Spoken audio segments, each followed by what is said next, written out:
लिखिए भैया सवाल लिखिए।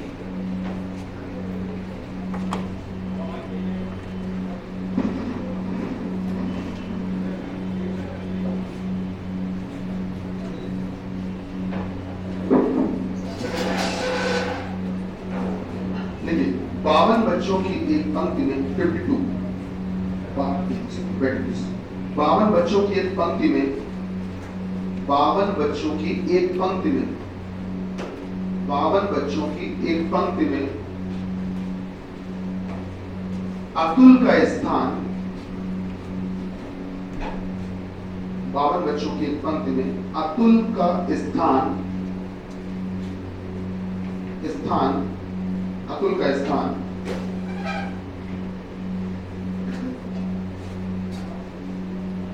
का स्थान बाएं छोर से अतुल का स्थान लेफ्ट से अतुल का स्थान बाएं छोर से अतुल का स्थान लेफ्ट से मतलब बाएं छोर से चौथे चतुर्थांश में फोर्थ क्वाड्रेंट में चौथे चतुर्थांश में फोर्थ क्वाड्रेंट में मतलब चौथे चतुर्थांश में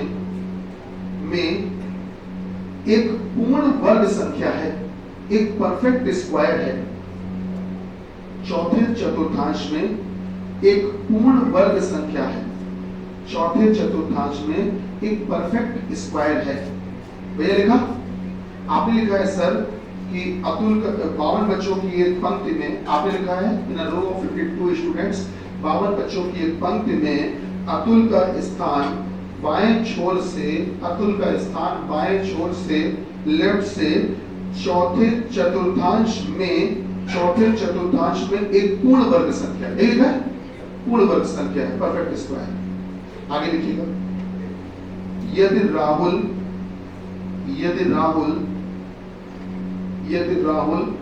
अतुल के बाएं यदि राहुल अतुल के लेफ्ट यदि राहुल अतुल के लेफ्ट यदि राहुल अतुल के बाएं अतुल के लेफ्ट राहुल अतुल के लेफ्ट 15वां हो राहुल अतुल के बाएं 15वां हो तो बताइए कि दाहिने छोर से बताइए कि राइट कॉर्नर से दाहिने छोर से राहुल का स्थान क्या है?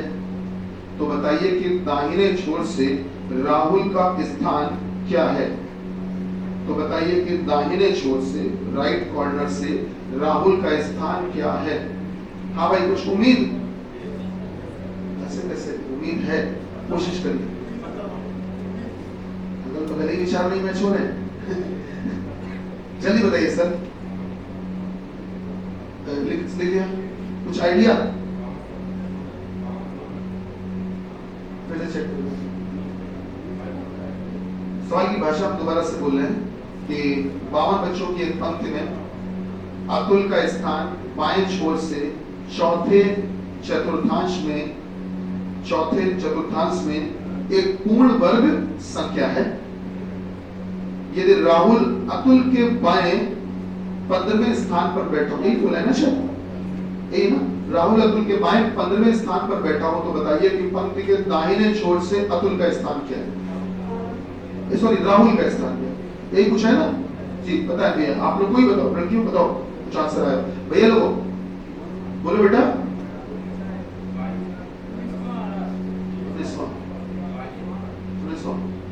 22वां। अच्छा, और अभिषेक आंसर आया?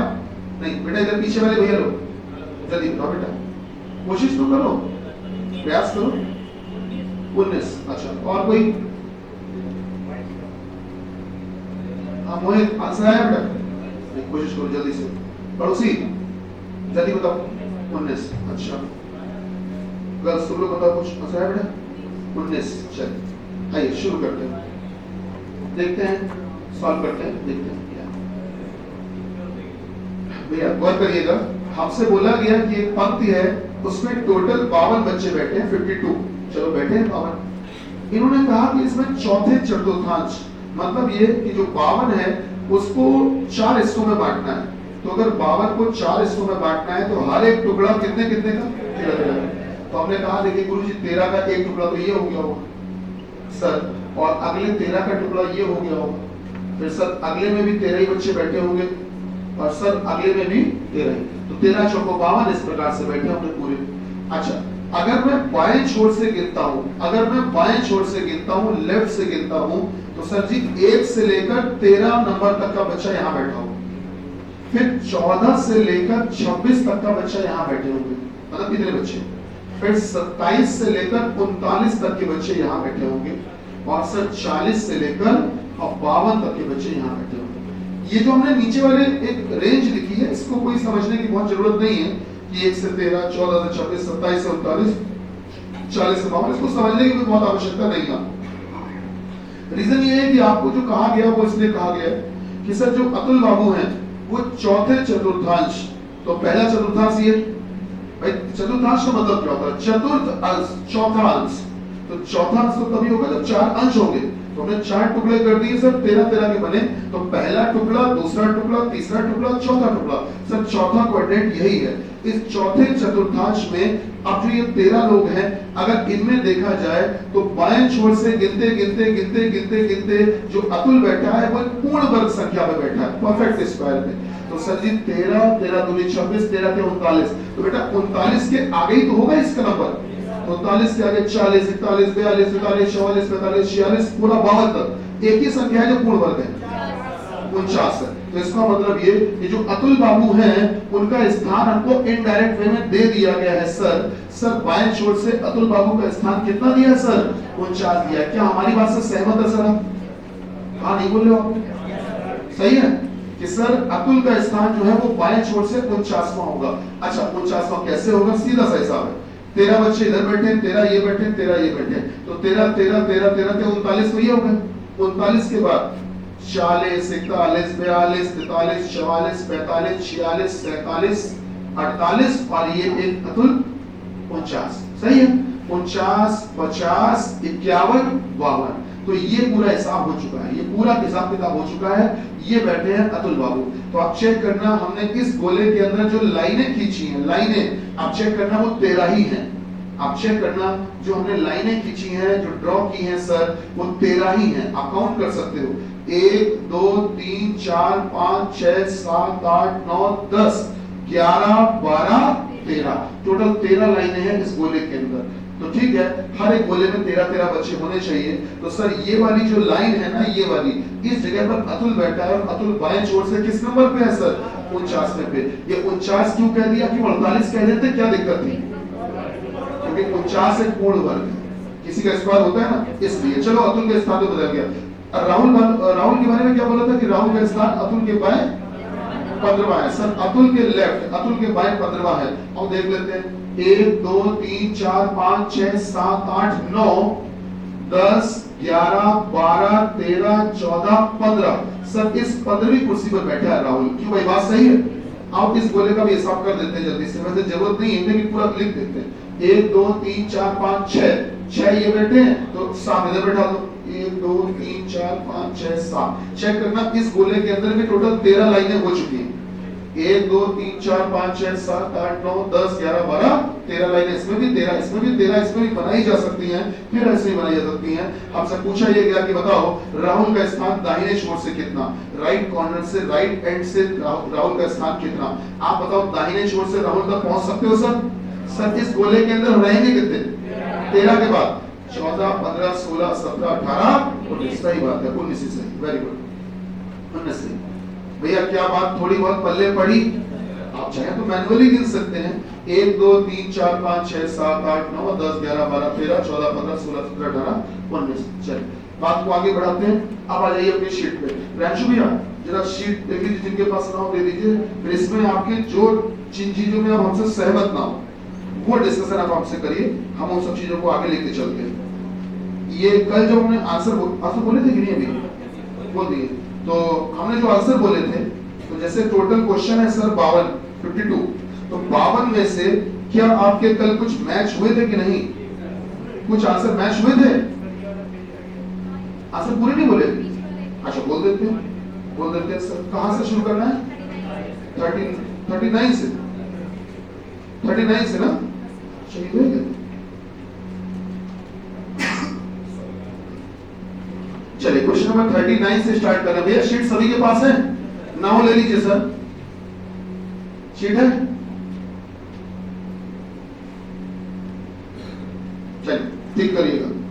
क्वेश्चन नंबर 39 देखिए, शीट में कहीं दिखेगा आपको, तो 39 से हम लोग आंसर टिक करने हैं आज। चलिए 39 से शुरू करेंगे। 39 के आगे लिख लो ई, पांचवा। 39 के आगे लिख लो ई। अच्छा ई का मतलब जो है वो आपको दिख जाएगा पीछे से, है ना? 39 से का लिख लो ई, पांचवा। 40 के आगे लिख लो ई। ई का मतलब तो देख पाओगे ना पीछे से।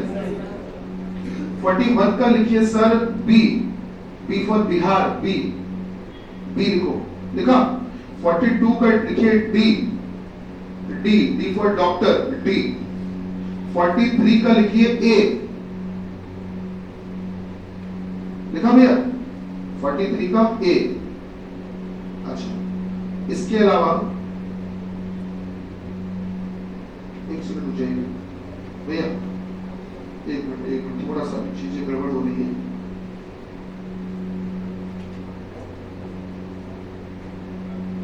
चीजें थोड़ा सा गड़बड़ कर रही है। एक काम करो, ये जो आंसर हमने बोले हैं शायद ये इस तरफ के हैं क्या? एक काम करो सुने, 43 का क्या लगाया है? ए, ए काटो, बाकी सब सही। 43 का ए जो लिखा वो काटो।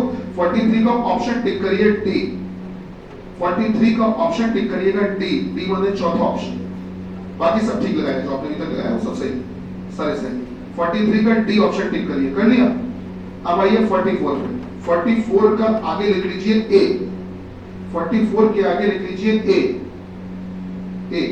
45 के आगे लिख लीजिए B, B for bravo, B, B लिखा। और 46 का लिखिए सी, सी लिख पाए? अच्छा उसके बाद में 47, 48, 49 और इतने 47, 48, 49 के 3 के आंसर हमारे पास अभी है नहीं, मैं अभी सॉल्व करूंगा। अब आ जाइए क्वेश्चन नंबर 50 पे। क्वेश्चन नंबर 50 पे आइए, 50 पे। क्वेश्चन नंबर 50 का आंसर दिया है ए, ए ऑप्शन टिक करना। 50 का आंसर ए टिक कर लो, टिक कर लिया।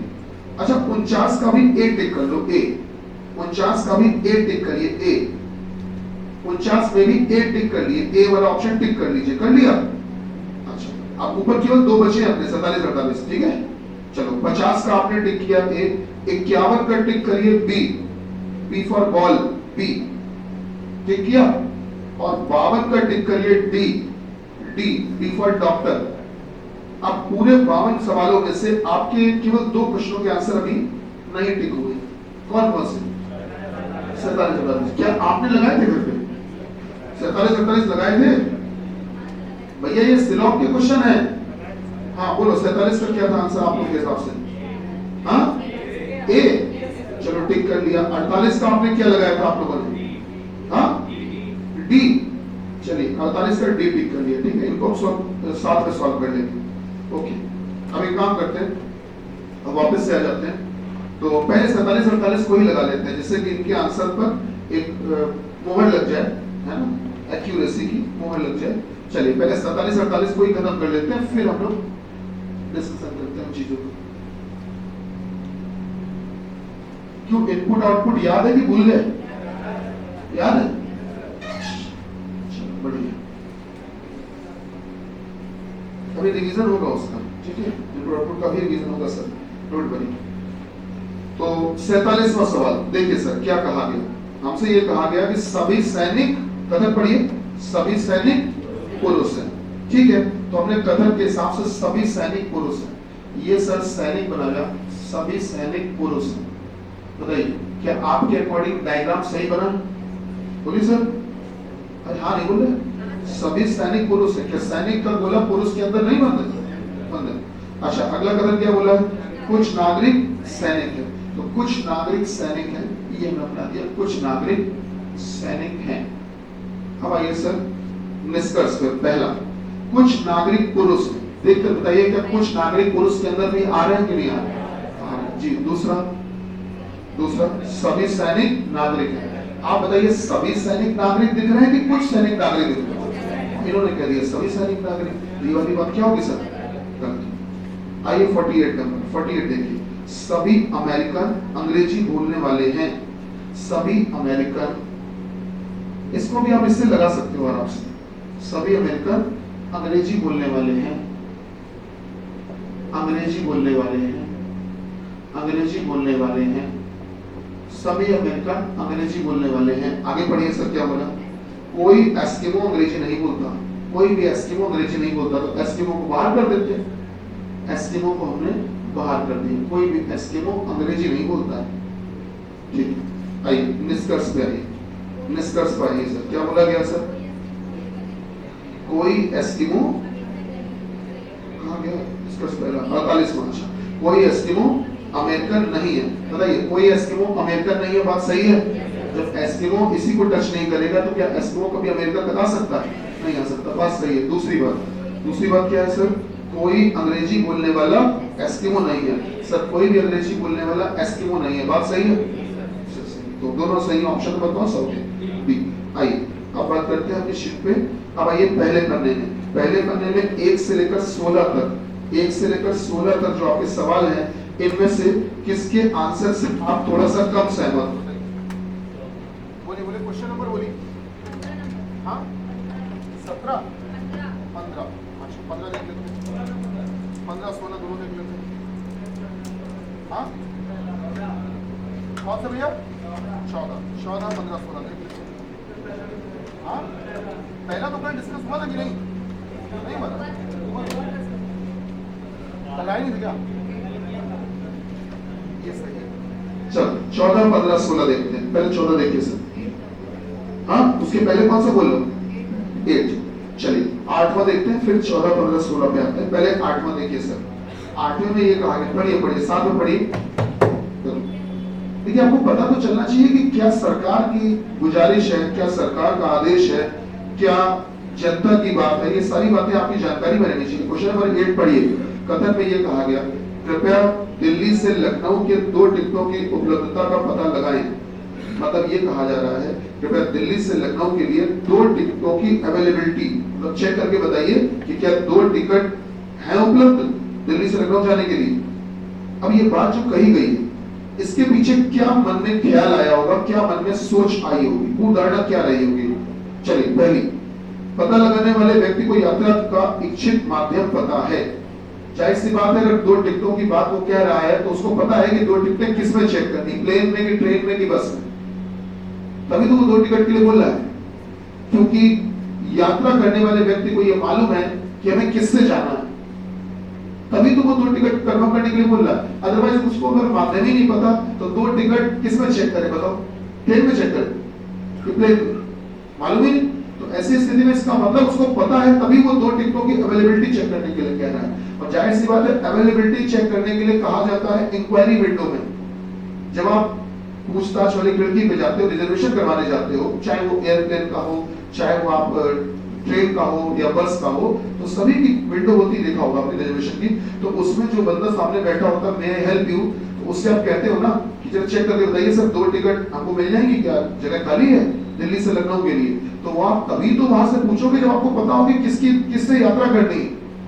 यात्रा ही नहीं पता किससे करनी है तो किससे पूछे जाते? तो इसका मतलब कि यात्रा करने वाले व्यक्ति को यात्रा का माध्यम पता है, तभी उसने ये बात कही। सोच बिल्कुल सही है। दूसरी सोच क्या है? पता लगाने वाले व्यक्ति को यात्रा करने वाले व्यक्ति का ब्यौरा पता है। पता लगाने वाले व्यक्ति को मतलब जो व्यक्ति ये पता लगा के बता रहा है, इंक्वायरी वाली खिड़की में जो बैठा है अंदर क्लर्क, उसको ये मालूम है कि इस यात्रा करने वाले व्यक्ति का ब्यौरा क्या है, डिटेल क्या है। बताइए आप मुझे एक बात बताइए कि आप ब्यौरा, यात्रा करने का जो ब्यौरा है, मेरा नाम ये है, मेरी एज इतनी है, ये सब चीजें, ये आप तब इस्तेमाल करते हो, तब बताते हो जब वहां पर जगह खाली होती है। आप पहले नहीं बता देते हो। जब टिकटिंग आप सबसे पहले जो आपने रिजर्वेशन किया मोबाइल लैपटॉप से करो या कहीं करवाने जाओ, सबसे पहले आप चेक करते हो अवेलेबिलिटी। जब अवेलेबिलिटी होती है कि हाँ इतनी जगह सीटें खाली हैं, तभी तो जाके आप फिल करना शुरू करते हो। तो सर जी ब्यौरा पहले नहीं पता होगा, ब्यौरा बाद में पता चलेगा। तो सर जी दूसरी वाली बात क्या हुई, गलत है। अच्छा ये तो था 8वां। जरा 14 नंबर देखिए क्या है। 14 नंबर असिस्टेंट लोको पायलट में आया था 2018 में कि निम्नलिखित तर्क पर विचार करें और तय करें कि उसके आधार पर कौन सी अवधारणा सही है, मतलब कौन सी पूर्वधारणा सही है, कौन सी अजम्पशन, कौन सी सोच सही है। कथन क्या दिया कि आज रविवार है। अब यार अगर आज रविवार है ये बात कही जा रही है तो इसके पीछे क्या लॉजिक या क्या सोच रही होगी। तो पढ़िए पहली पूर्वधारणा क्या है, कल सोमवार है।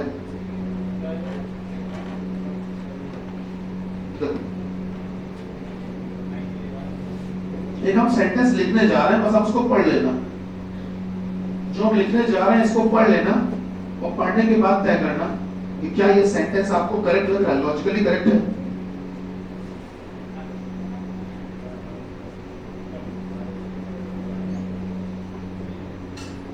लॉजिकली आपको पढ़ने में ठीक लग रहा है क्या?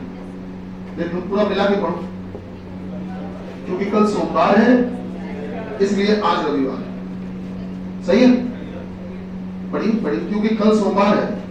कल सोमवार था नहीं, कल सोमवार है। तो जब भी अगर कोई बोलता है कल ये है, कल वो है, इसका मतलब वो आने वाले कल की बात कर रहा है। कल 21 तारीख है, इसका मतलब आने वाले कल की बात कर रहा है। क्योंकि कल सोमवार है इसलिए आज रविवार। तो क्या ये लॉजिकली ठीक लग रहा है? सही है। अच्छा तो पहली पूर्वधारणा तो सही हो गई। दूसरी सुनिए, आज अवकाश है। अब सुनना, मैं फिर से उसको इस्तेमाल करने जा रहा हूं क्योंकि आज अवकाश है। पूर्वधारणा चेक करने का हमने आपको तरीका बताया था ना, यही। तो क्योंकि आज अवकाश है इसलिए आज रविवार है। इसलिए अपनो कथन क्या था, कथन आज रविवार। अब जरा मिलाकर पढ़ो। अब मिलाकर पढ़ने पर यह तय करो कि क्या लॉजिकली करेक्ट है। अब आपको यहीं पर आपकी सोच या आपके सोचने के लेवल का पता चलता है। क्योंकि आज अवकाश है, क्योंकि आज छुट्टी है ना, इसलिए आज रविवार है। तो ये बताओ जरूरी है कि रविवार को छुट्टी हो? सर और बहुत से डिपार्टमेंट होते हैं, जैसे आप एसबीआई की ट्रांसपोर्ट नगर वाली शाखा में जाइए। ट्रांसपोर्ट नगर में एक शाखा है एसबीआई की, वो सर संडे खुलती है, वो संडे खुलती है। तो ऐसे बैंक तमाम सारे अलग अलग वीक डेज बना लेते हैं। तो मेरा कहने का मतलब है क्योंकि आज छुट्टी है इसलिए आज संडे, ऐसा कोई जरूरी नहीं है, ऐसा कोई जरूरी नहीं है सर। इसलिए ये वाली पूर्वधारणा क्या होगी, गलत। क्योंकि आज छुट्टी है इसलिए तय कर लिया गया संडे, ऐसा कोई जरूरी थोड़ी ना। अरे छुट्टी जरूरी है कि संडे की वजह से हो सकता है कि छुट्टी गांधी जयंती की वजह से हो, कुछ और भी हो सकता है। तो ऐसी स्थिति में सर ये वाली जो पूर्वधारणा दूसरी वाली है वो क्या है सर, गलत है। चलिए आइए 15 नंबर सुनते हैं। शहर में अगले दिन खेले जाने वाले, अगले दिन मतलब अगला जो आने वाला दिन, अगले दिन खेले जाने वाले निर्धारित डिसाइडेड एक दिवसीय अंतरराष्ट्रीय क्रिकेट मैच, मतलब एक वनडे मैच होना है, ओडीआई होना है। अगले दिन खेले जाने वाले मैच, क्रिकेट मैच के टिकट खरीदने के लिए बहुत बड़ी संख्या में लोग कतार में खड़े। भैया सुन रहे हो, ये कहा गया कि शहर में अगले दिन खेले जाने वाले निर्धारित एक दिवसीय अंतरराष्ट्रीय क्रिकेट मैच के टिकट लेने के लिए बिल्कुल भीड़ लगी पड़ी है, बहुत बड़ी संख्या में लोग खड़े हैं लाइन में। तो पूर्वधारणा चेक करने का हमने आपको एक तरीका बताया हुआ है कि सबसे पहले आपको बोलना होता है क्योंकि, और क्योंकि के बाद आपको वो पढ़नी होती है क्या, पूर्वधारणा पढ़नी होती है। और पूर्वधारणा पढ़ने के बाद फिर आपको अपनी तरफ से एक शब्द बोलना है इसलिए, और इसलिए बोलने के बाद आपको पढ़ना होता है कथन। और जब ये पूरी कहानी आप मिलाकर पढ़ते हो और मिलाकर पढ़कर आप खुद को ठीक लगे, आपको अंदर से खुद सेटिस्फाइड हो, खुद को अच्छा लगे तो ही सही करना, बाकी किसी के कहने पे बताना। चलिए अब पहली पूर्वधारणा को हम इस फॉर्मूले में रखने जा रहे हैं और कथन को भी रखने जा रहे हैं और पूरी चीज को धारा प्रवाह पढ़ते हैं। धारा प्रवाह फ्लो में पढ़ने का एक तरीका होता है। अब तुमसे हम कहें राहुल अपने घर परसों नानी के यहाँ लखनऊ में रहते हुए जब जा रहा था, तो उलझन करने लगो, थोड़ी देर इरिटेट हो जाओगे। तुम कहोगे सर जी क्या ये मजाक कर रहे हो, अरे जल्दी बोलो पूरा सेंटेंस, हम थोड़ा मतलब समझे। तुम इस बात का मतलब नहीं समझ पाओगे जो बोल रहे हैं। सेंटेंस का मतलब है लेकिन अगर हम स्पीड से बोले तो समझ पाओगे। तो कहने का मतलब सिर्फ पढ़ने का तरीका भी वही होता है। छोटे बच्चों की तरह नहीं पढ़ना हमको कि हम मिला मिला के अक्षर पढ़ना हो सकता है, ऐसे नहीं। हमको पढ़ना है तो फ्लो में पढ़ना है, स्पीड में पढ़िए, चीजें ऑटोमेटिक करेक्ट होती। मैं एक काम करता हूँ, पहली पूर्वधारणा इसमें रखता हूँ और कथन इसमें रखता हूँ और पूरा मिला के पढ़ेगा। आप केवल सुनने का काम करना, आपको समझ में आ जाएगा। क्योंकि हो सकता है कि अगले 6 महीने तक शहर में और कोई एक वनडे मैच हो ही ना, खेला ही ना जाए। क्योंकि हो सकता है कि शहर में अगले 6 महीने तक कोई भी अगला वनडे मैच होए ना, अगला वनडे मैच कोई होए ना। इसलिए कल होने वाले मैच की टिकट खरीदने वालों की भीड़ लगी पड़ी। मैं फिर से बोलता हूं, क्योंकि अब इनका कथन जो है उसको मैंने कंसाइज कर दिया, मैंने सरल करके बोला इनके कथन को। इनके कथन को मैंने थोड़ा छोटा करके बोला। मैं बोल वही रहा हूं जिन्होंने कहा है, इतनी बड़ी बात को मैंने छोटा कर दिया। सुनो, क्योंकि हो सकता है कि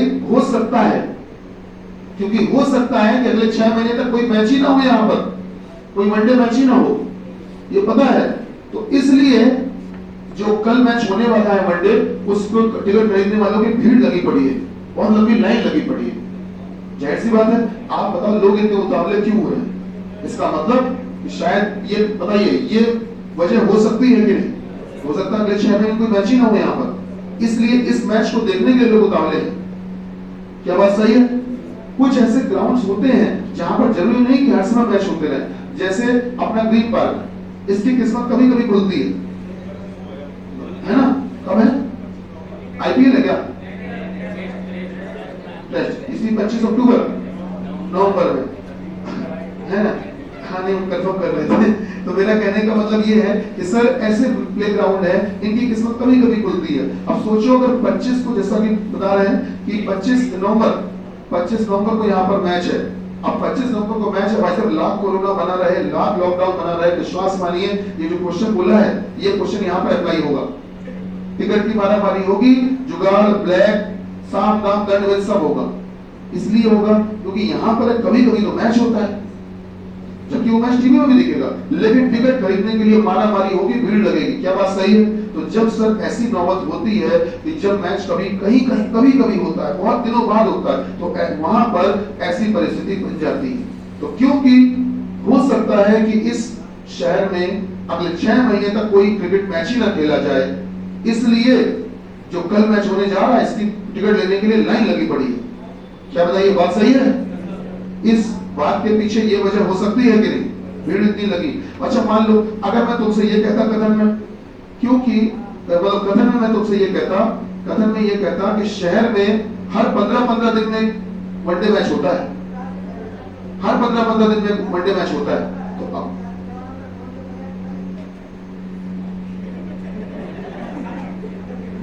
तुम्हें कर लो, पहले बात कर लो बेटा, बाहर कर लो, चले जाओ, कोई दिक्कत नहीं, चले जाओ बेटा, आराम से करो, कोई दिक्कत नहीं। जरूरी बात होती है लेकिन बाहर जाके करो, बाहर जाकर करो आराम से, ठीक है? हमें शौक है कि हमारी आवाज बोल तो यहाँ ऐसी रहे, लेकिन उधर से दूसरी सुनाई पड़ रही है। चले खैर, तो मैंने ये कहा कि अगर मान लो कथन में ये कहा होता कि इस शहर में हर 15-15 दिनों में वनडे मैच होता है, हर 15-15 दिनों में वनडे मैच होता है, हर 15 दिनों में। तो अब आप सोचिए, अगर हर 15 दिनों में वनडे मैच होता है, इस तरह की कोई बात बोली, सॉरी, पूर्ण धारणा में कहा होता, पूर्ण धारणा में ये कहा होता कि हो सकता है कि इस शहर में हर 15-15 दिनों में वनडे मैच होता है। तो जरा इसको रख के देखो, क्योंकि हो सकता है कि इस शहर में हर 15-15 दिनों में वनडे मैच लगा रहता है, इसलिए कल होने वाले मैच के लिए भीड़ बिल्कुल टूटी पड़ रही है। अरे हर 15-15 दिनों में होता तो भीड़ इतनी उतावली क्यों होगी? काहे के लिए पगलाएगी? इंतजार कर लेगी, अगली बार देख लेगी। सही बात है ना? तो सर जी 15-15 दिनों में अगर मैच होगा तो ना इतनी पागल होगी भीड़ कब पागल होगी? जब मैच कभी कभार हो। तो सर जी ये पहली वाली पूर्ण धारणा तो ठीक लग रही है, दूसरी पूर्ण धारणा सुनिए। दूसरी, क्योंकि हो सकता है कि जो कतार में खड़े रहे उनमें से अधिकांश को एक दिवसीय अंतरराष्ट्रीय क्रिकेट मैच के टिकट मिल जाए, अधिकांश को, सबको नहीं, अधिकांश को, ज्यादातर को। क्योंकि हो सकता है कि जो भी इस लाइन में खड़े रहे उनमें से ज्यादातर को टिकट मिल जाए, इसलिए लोग लाइन में खड़े, क्योंकि हो सकता है कि जो लाइन में खड़े हो उनमें से ज्यादातर को टिकट मिल जाए, इसलिए बेचारे खड़े हैं लाइन में। क्या बात सही है? लाइन में खड़े होने के पीछे क्या ये वजह हो सकती है कि नहीं? बिल्कुल हो सकती है कि नहीं भाई? आप इसी में से तो खड़े हो। तो मान लो आपको पता होगी 5 ही वैक्सीन आई है आज, केवल 5 वैक्सीन आई है, तो आप बताओ 500 लोग कभी खड़े होंगे? जब पहले से पता चल जाए कि 5 ही है, मालूम है कि सर 500 खड़े भी हो जाए, हमें मिलनी तो है नहीं, लाइन में लगे रहो। जैसे शुरुआत के 5 निपट जाएंगे मतलब वैक्सीन लग जाएगी। हाँ, शुरुआत के 5 लोगों को वैक्सीन लग जाएगी, काम खत्म, विंडो बंद हो जाएगी। तो सर जी अगर इनको उम्मीद है 500 लोगों को कि अंदर इतने डोज हैं, ज्यादा हैं, तभी तो खड़े हो गए। तो इसका मतलब सर ये इन्होंने जो बोला है बिल्कुल सही बात है, क्योंकि हो सकता है कि कतार में खड़े रहे उनमें से अधिकांश को, ज्यादातर लोगों को क्रिकेट की टिकट, मैच की टिकट मिल जाए, इसलिए बेचारे खड़े हैं लाइन लगा के। बात बताइए सही है कि नहीं? और आपको कुछ कीवर्ड्स लिखवाए गए थे, अधिकांश, ज्यादातर, वो सब काम करेंगे आपके। तो सर पहली दूसरी दोनों सही हुए। आइए क्वेश्चन नंबर 16 पे आते हैं। 16 को हम इसमें सीधे रख के दिखाते हैं।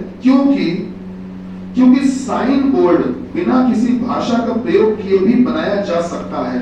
सर जी कभी कभी आपने देखा होगा कि साइन बोर्ड में लिखा होता है, साइन बोर्ड में ऐसे निशान, साइन बोर्ड बना हुआ हाईवे पे लगा होता है, उसमें ऐसे बना होता है, देखा है नहीं देखा? स्पीड ब्रेकर देखा ना? कभी कभी आपने देखा होगा रोड पर, सड़क पर किनारे एक साइन बोर्ड ऐसे बना होता है, साइन बोर्ड ऐसे बना होगा, साइन बोर्ड कुछ इस प्रकार से बना होगा सर, ऐसे बना होता है और ऐसे लिखा होगा। क्या मतलब? हॉर्न मत बजाइए। अब हॉर्न ही समझ लो इसको, तुम कुछ और समझ लो। आप जितने कलाकारी कर सकते हो उतनी कर ले, समझ गए नहीं? समझ पाए क्यों भैया? समझ पाए कि नहीं? यार घर पे तो आवाज दबाई दी जाती है, यहाँ पर भी बड़ा शोषण है पीड़ित पर। चलिए क्या, कोई बात नहीं। तो भैया ये बताइए क्या मतलब समझ पाए कि नहीं? इसमें कोई भाषा नहीं लिखी, लेकिन आप मतलब समझ गए। तो साइन बोर्ड इन्हीं को बोलते हैं। साइन बोर्ड जो है जरूरी नहीं कि हमेशा उनमें भाषा हो, कभी कभी साइन बोर्ड ऐसे भी लगे रहते हैं, बकायदा लिखा रहता है कि कृपया धीरे चलें, सुना है कि नहीं? हाँ, भाषा भी लिखी होती, कभी कभी बिना भाषा के भी होते हैं। तो वही बात इन्होंने कही है, क्योंकि साइन बोर्ड बिना किसी भाषा का प्रयोग किए भी बनाया जा सकता है। क्योंकि साइन बोर्ड बिना किसी भाषा का भी प्रयोग किए बनाया जा सकता है, इसलिए एक साइन बोर्ड हो जो दिशा और अनुदेश भी बताए, जो दिशा और अनुदेश भी बताए। आप मुझे एक बात बताओ, आप दिशा और अनुदेश भी बताए, बिना भाषा का इस्तेमाल किए जरा दिशा हमको बता के दिखाओ एक बार। तो मैं NSEW तो लिखना ही पड़ेगा, नॉर्थ साउथ ईस्ट वेस्ट कुछ तो लिखोगे। तो दिशा को तुम बताने के लिए हमने कह दिया सर जी ये एरो, मतलब क्या? ऊपर तो है, दिशा क्या? तुम्हें पता था, तुमने भाषा का इस्तेमाल किया, पता था, इसलिए तुम्हें जान गए कि ऊपर मतलब उत्तर, इधर मतलब पूर्व, तुम्हें पता था इसलिए तुमने तय किया। लेकिन जो व्यक्ति रोड पे चल रहा हो, जरूरी व्यक्ति हर व्यक्ति संजय सर से नहीं पढ़ता हो, हर व्यक्ति जरूरी नहीं है। तो ऐसी स्थिति में सर उसको तो यहाँ बताना पड़ेगा कि एरो और ई का मतलब क्या?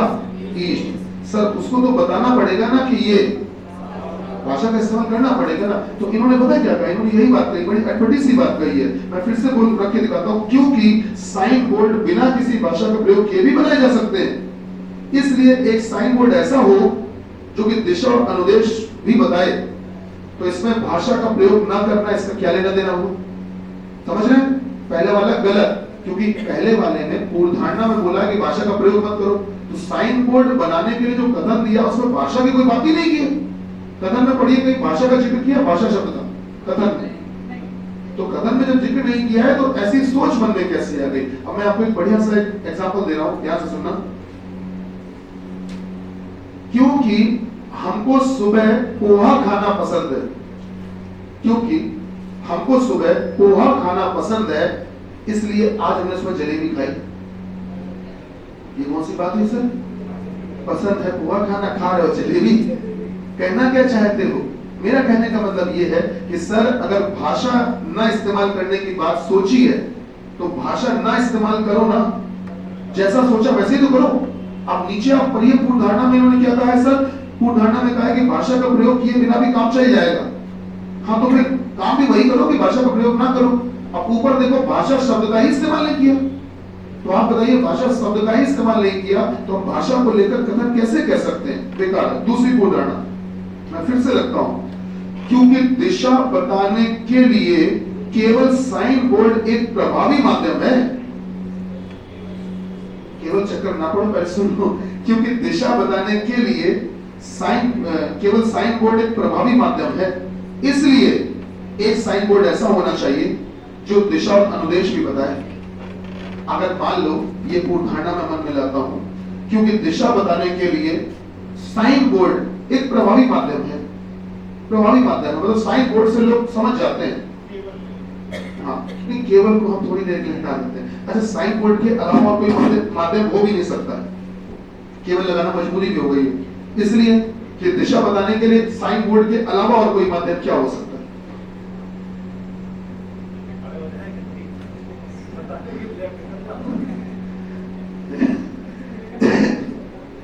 पॉसिबल नहीं हो पाएगा, बोर्ड ही लगाना पड़ेगा। दिशा बताने के लिए बोर्ड ही लगाना पड़ेगा, पॉसिबल नहीं हो पाएगा कोई व्यक्ति खड़ा हो जाए। और अगर कोई व्यक्ति खड़ा भी होता है तो उसको या तो अपने हाथ में लिख ले एन कुछ, या मुंह से बोले, तो या तो मुंह से बोले या हाथ में लिखे NSEW कुछ लिखे, अपने माथे पे लिख ले एन, ऊपर तीर का निशान बना दे, कुछ ऐसा करे। मेरा कहने का मतलब या तो मुंह से बोले,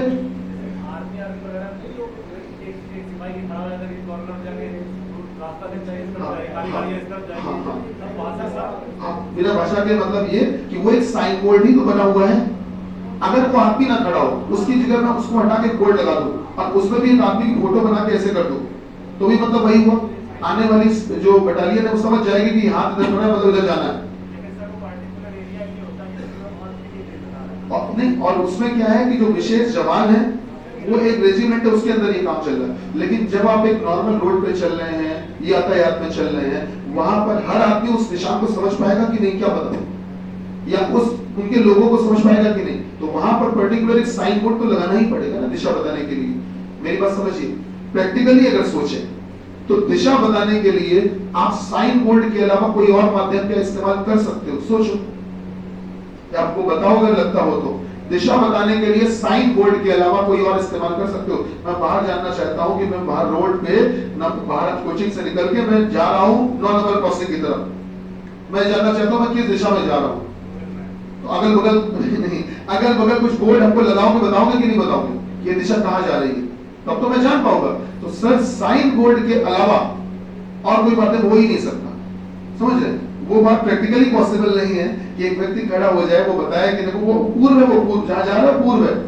अगर उस व्यक्ति को खड़ा कर भी दिया तो वो भी तो एक साइन बोर्ड की तरह ही हुआ है ना, तो साइन बोर्ड ही है वो भी, उस समय स्टैचू को साइन बोर्ड ही। तो मेरा कहने का मतलब क्या है, सुनिएगा दूसरी वाली पूर्ण धारणा को, क्योंकि दिशा बताने के लिए केवल साइन बोर्ड एक प्रभावी माध्यम है, इसलिए एक साइन बोर्ड ऐसा बनाओ जो दिशा और अनुदेश भी बताए।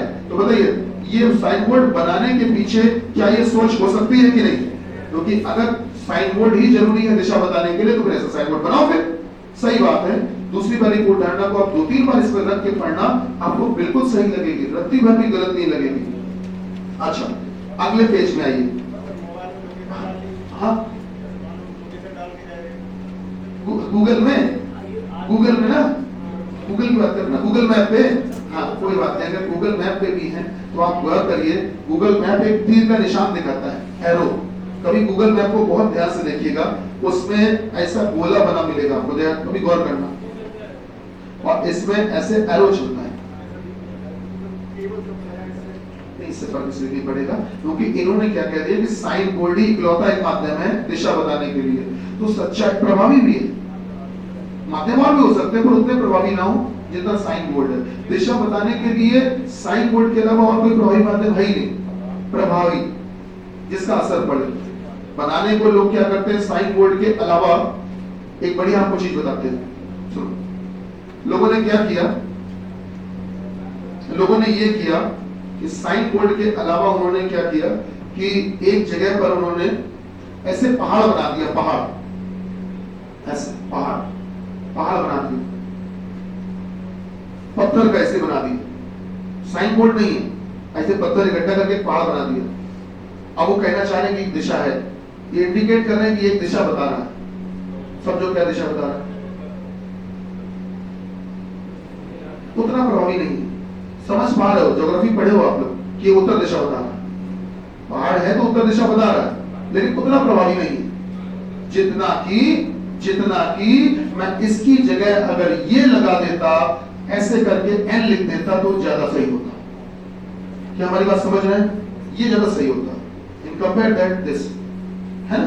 तो मेरा कहने का मतलब है सर कि साइन बोर्ड जो है वो एक प्रभावी माध्यम है ना? अच्छा, एक बात और मैंने आपसे कही थी, आपको याद होगा सर, केवल, प्रत्येक, हमेशा, सारे, पूरे, निश्चित रूप से, सभी, बिल्कुल भी, इन शब्दों का आपको सम्मान करना, ये शब्द वाकई में जरूरी होते हैं। इनसे आपके आंसर सही और गलत होते हैं, लेकिन शब्दों से आपके आंसर 100% सही नहीं होते। याद होगा मैंने कही कि आप शब्दों पर निर्भर होइए, मैं खुद कहूंगा होइए, लेकिन पूरी तरह से मत होइए।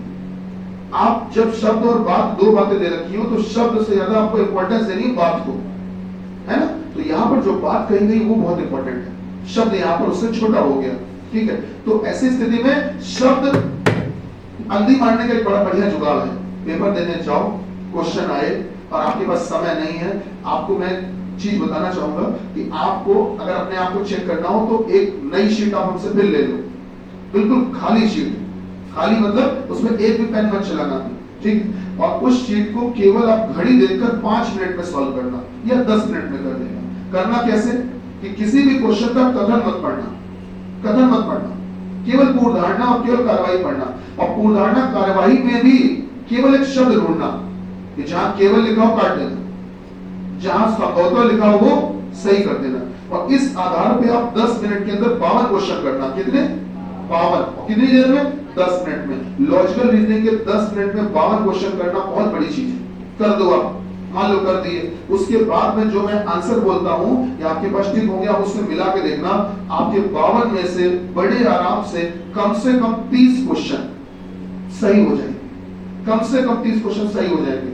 तो घाटे का सौदा तो है नहीं कि सर आपने समय भी तो 10 ही मिनट दिया, क्या 10 मिनट में नुकसान हो गया क्या? अभी तक तो लॉजिकल रीजनिंग पेपर में करके आते थे और ये सोचते थे कि भगवान एक ही सही हो जाए, लॉजिकल रीजनिंग का यही सोच के आते थे ना। अब यार तुम्हारे 52 में 30 सही करवा रहे तो भी तुम्हें दिक्कत हो रही है? समय भी तो 10 मिनट दिलवा रहे हैं, लेकिन हाँ 10 मिनट में तुम्हारे 30 सही हो गए, होंगे सही, 100% होंगे, चेक कर लेना।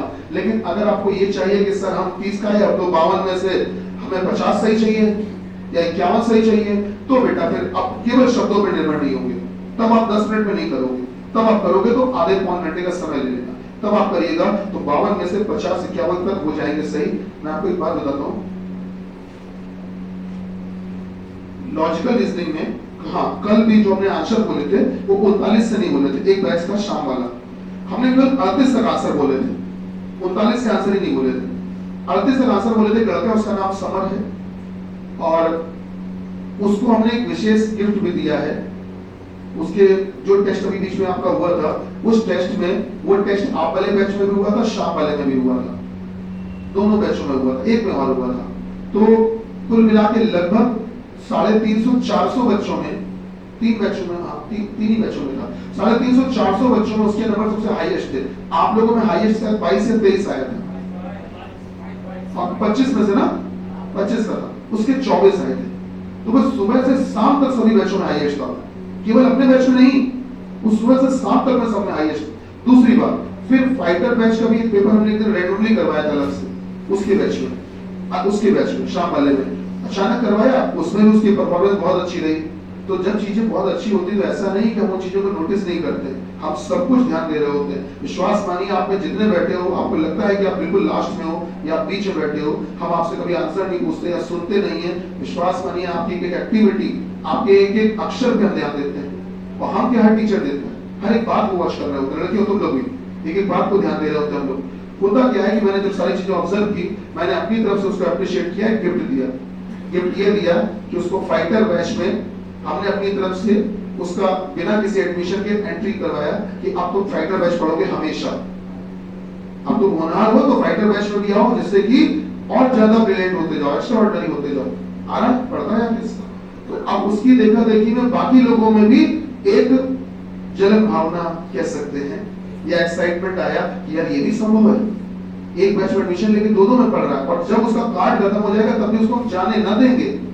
ये उसको नहीं पता, ये हमें पता है। ये जाने उसको तब भी नहीं देंगे, जबरदस्ती पकड़ के घसीट के बैठा लेंगे, पढ़ो जब तक सिलेक्शन ना हो जाए। तो ये चीजें हमारी तरफ से, तो ये अप्रिशिएशन हम सबके लिए देते हैं, आप केवल उसके लिए नहीं, आप लोग भी हैं इसमें। तो आप लोग भी इस बात को समझिए। उसके, हाँ मैं ये बात क्यों बता रहा था, कल जब लॉजिकल रीजनिंग के मैंने आंसर बोले, सर मुझे ताज्जुब हुआ, 38 में से 37 क्वेश्चन उसके सही थे। हकीकत 37 क्वेश्चन सही थे 38 में से लॉजिकल रीजनिंग के। 38 ही आंसर बोले थे, 37 के आंसर उसके सही थे। लॉजिकल रीजनिंग में 37 आंसर सही होना 38 में से बहुत बड़ी बात है सर, अपने आप में अजूबा है ये। 37 क्वेश्चन सही थे, फिर तुरंत उसको कल फिर चॉकलेट मिली, समझ रहे हैं? तो आप लोग इस बात को समझिए कि सर अगर उसके 37 आ रहे हैं मतलब पॉसिबल है। और एक बैठे थे एक्स सर्विसमैन, उनके सही थे 38 में से 24, तो 38 में से 24 सही होना भी पॉसिबल है इसका, बात समझ रहे हैं? अगर कर रहे हैं लोग तो पॉसिबल है, तो आप लोगों के लिए भी पॉसिबल है। परेशान मत होइए, जो हमने आपको कहानी या शॉर्ट ट्रिक्स लिखवाई है ना, उन शॉर्ट ट्रिक्स का भरपूर इस्तेमाल करिए, उन पॉइंट्स का भरपूर इस्तेमाल करिए, आंसर होंगे ही होंगे, सही होंगे ही होंगे, ये मानकर चलिए। आइए सर नेक्स्ट पेज में जल्दी से एक छोटी सी बात करके फिर आगे बढ़ेगी। 17 से लेकर 27 बोलिए किस पर चर्चा होनी चाहिए? हाँ 27वां ही देख लो, 27वां ही देख लो। इन्होंने कहा कि अंग्रेजी भाषा के प्रश्न पत्र में खराब निष्पादन के कारण हाल ही में आयोजित एसएससी की अंतिम परीक्षा में बहुत से विद्यार्थी अनुत्तीर्ण हो गए। मतलब ये कि सर जी पेपर बाइलिंगुअल आता है, इंग्लिश हिंदी दोनों में, हर एक पेपर दोनों में आता है ना, इंग्लिश हिंदी बाइलिंगुअल आता है। तो इन्होंने ये कहा कि जो इंग्लिश में पेपर आया था अंग्रेजी भाषा के प्रश्न पत्र में, अंग्रेजी भाषा के प्रश्न पत्र में नहीं, ये इंग्लिश लैंग्वेज की बात हो रही, इंग्लिश सब्जेक्ट की। तो जो इंग्लिश वाला पेपर आया था, इंग्लिश भाषा वाला पेपर आया था, उसमें खराब निष्पादन मतलब सही से नहीं छपा था, उसमें कुछ मिस्टेक रही होगी या छपा सही से नहीं होगा, स्याही सही से इस्तेमाल नहीं की गई होगी, कुछ ऐसा। तो ऐसा खराब प्रश्न पत्र छपा था जिसकी वजह से एसएससी की जो मेंस पेपर था, जो फाइनल एग्जाम था एसएससी का, उसमें बहुत से बेचारे विद्यार्थी फेल हो गए थे एसएससी के, मतलब इंग्लिश के खराब पेपर छपने की वजह से बहुत से बच्चे बेचारे फेल हो गए थे।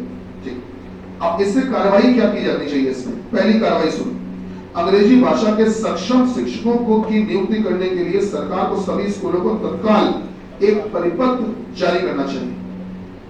साथ सुनिएगा सर, क्या करते हैं तत्काल कोटेशन, अंग्रेजी भाषा के सक्षम शिक्षकों की नियुक्ति करने के लिए सरकार को सभी स्कूलों को तत्काल, ये एसएससी वाला नहीं जो तुम लोग कर रहे हो, ये हमको पहले लगा था एसएससी वाला, एचएससी एसएससी वाला, सीनियर सेकेंडरी हायर सेकेंडरी, अरे हाई स्कूल इंटर सुना है कि नहीं, ये वाला एसएससी। तो अंग्रेजी भाषा के सक्षम शिक्षकों की नियुक्ति करने के लिए सरकार को सभी स्कूलों को तत्काल एक परिपत्र जारी करना चाहिए। तो अगर अंग्रेजी भाषा का खराब पेपर आ गया है, सही से पेपर नहीं आया है, तो ऐसी स्थिति में टीचर जिम्मेदार हुए कि नहीं हुए? बताइए, अगर पेपर खराब आया है तो जिम्मेदार कौन हुए? टीचर जिम्मेदार हुए। तो अगर टीचर जिम्मेदार हुए, उसमें एरर्स आई हैं, मिस्टेक हुई हैं, तो टीचर जिम्मेदार हुए, तो सरकार की जिम्मेदारी क्या बनती है? क्या कार्रवाई करे? या तो उन टीचर्स पे एक्शन करे कि भाई तुम लोगों ने खराब पेपर छापा, बच्चे फेल हो गए, तो उन पर एक्शन ले। चलो उन पर एक्शन ले लिया, उनको सजा दे दी, आगे क्या? अब आगे कम से कम समझदार पढ़े लिखे अच्छे टीचर भी तो भर्ती कर लो। पुराने टीचरों को सजा देना एक अच्छा सॉल्यूशन है, लेकिन नए योग्य टीचर भी तो भर्ती करो जिससे ये गलती दोबारा फिर ना हो। तो कार्रवाई जो पहले की गई वो इसी पर की गई है कि अंग्रेजी भाषा के सक्षम शिक्षकों को, सक्षम मतलब जो कैपेबल हो, जो एबल हो, ऐसे शिक्षकों की नियुक्ति करने के लिए सरकार को सभी स्कूलों को तत्काल एक परिपत्र जारी करना चाहिए। ये अच्छे अच्छे टीचर जो योग्य टीचर हैं, सक्षम टीचर हैं, उनको भर्ती करो। बताइए ये कार्रवाई की जा सकती है कि नहीं? पॉसिबल है कि नहीं? सर अगर सही पेपर नहीं छप रहे हैं, टीचर सही काम नहीं कर पा रहे हैं, तो अपने फटाफट टीचर भर्ती करिए अच्छे अच्छे। ठीक, दूसरी कार्रवाई सुनो, सरकार द्वारा संचालित होने वाले क्या लिखा? पुनश्चर्या, क्या होता है? सरकार द्वारा संचालित होने वाले पुनश्चर्या पाठ्यक्रम में अपने अंग्रेजी भाषा के शिक्षकों को भेजने के लिए सरकार को सभी स्कूलों को तत्काल निर्देश देने चाहिए। अच्छा सुनो, होता ही है कि डिपार्टमेंट में आप लोगों में आर्मी में भी ट्रेनिंग होती होगी, पुलिस डिपार्टमेंट में भी होती है, हर विभाग में होती है। बीच बीच में क्या होता है कि कुछ ट्रेनिंग एक्स्ट्रा करवाई जाती है। अपडेशन हो गया, जब हम न्यायालय में यहाँ पर थे तो जब हम न्यायालय में थे तो उस समय क्या था कि सारा काम रजिस्टर में लिखा पढ़ी हुए मैनुअली होता था, उसमें कंप्यूटर में नहीं होता था। तो जज साहब लोगों की ट्रेनिंग स्टार्ट हुई, मेरे सामने हुई थी। जज साहब लोगों की ट्रेनिंग स्टार्ट हुई और बाकायदा प्राइवेट एक इंस्टीट्यूट, एक कंपनी को हायर किया गया और एक लैब बनाई गई वहां पर कचहरी में, और वहां पर ये सारे जज साहब इकट्ठा होते थे। हर एक जज साहब को एक बढ़िया लैपटॉप दिया गया और वो बाकायदा क्लास लेने जाते थे वहां, और उनको कंप्यूटर की ट्रेनिंग दी गई थी। तो हमको वो घटना याद है।